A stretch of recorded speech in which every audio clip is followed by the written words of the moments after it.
जय माँ आनंद भैरवी। हर हर महादेव। श्री आनंद भैरवी में आपका स्वागत है। दोस्तों, आज मैं आपको एक सुंदर कहानी के जरिए गेहूं के 5 दानों की कहानी सुनाती हूँ।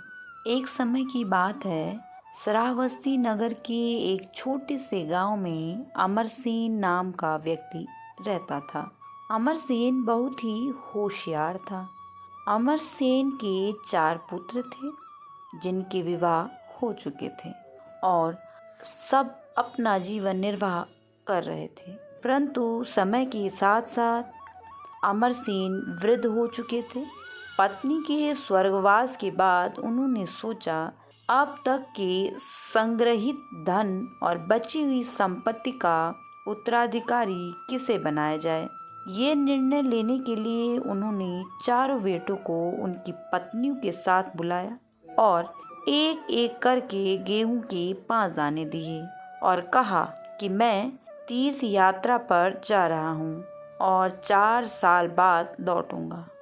जो भी इन दानों की सही हिफाजत करके मुझे लौटाएगा, तिजोरियों की चाबियाँ और मेरी सारी संपत्ति उसे ही मिलेगी। इतना कहकर अमरसेन वहाँ से चले गए। पहले बहू बेटे ने सोचा, पिताजी सठिया गए हैं, 4 साल तक कौन याद रखता है, हम तो बड़े हैं, तो धन पर पहला हक हमारा ही है।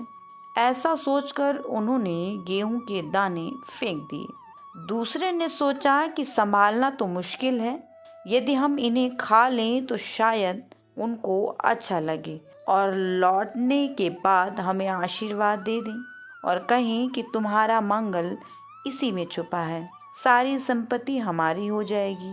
यह सोचकर उन्होंने वे 5 दाने खा लिए। रोज पूजा पाठ तो करते ही हैं और अपने मंदिर में जैसे ठाकुर जी को संभालते हैं वैसे ही गेहूं भी संभाल लेंगे। उनके आने के बाद उन्हें लौटा देंगे।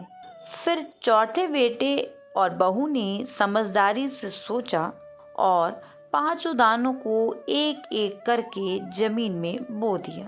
देखते ही देखते वे पौधे बड़े हो गए। कुछ गेहूं उग गए, फिर उन्होंने उन्हें भी बो दिया। इस तरह हर वर्ष गेहूं की बढ़ोतरी होती गई। 5 दाने 5 अंगुल 5 बोरी और 50 बोरियों में बदल गए। 4 साल बाद जब अमरसेन घर वापस लौटते हैं तो सबकी कहानी सुनते हैं और जब वे चौथे बेटे बहू के पास गए तो बेटा बोला, पिताजी, आपने जो 5 दाने दिए थे, अब वे गेहूं 50 बोरियों में बदल चुके हैं। हमने उन्हें संभाल कर गोदाम में रख दिया है, उन पर आपका ही हक है। यह देखकर अमरसेन ने फौरन तिजोरी की चाबियां सबसे छोटे बहू बेटे को सौंप दी और कहा, तुम ही लोग मेरी संपत्ति के असली हकदार हैं। गेहूं के 5 दाने एक प्रतीक हैं जो समझाते हैं कि कैसे छोटी से छोटी शुरुआत करके किसी भी बड़े से बड़े कार्य को अंजाम दिया जा सकता है और एक बड़ा स्वरूप हमारे सामने आ सकता है।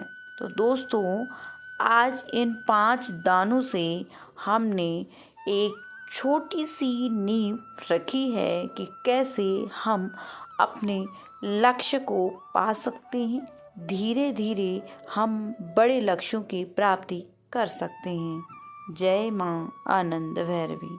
माँ आनंद भैरवी हम सभी पर अपनी कृपा दृष्टि सदैव बनाए रखें।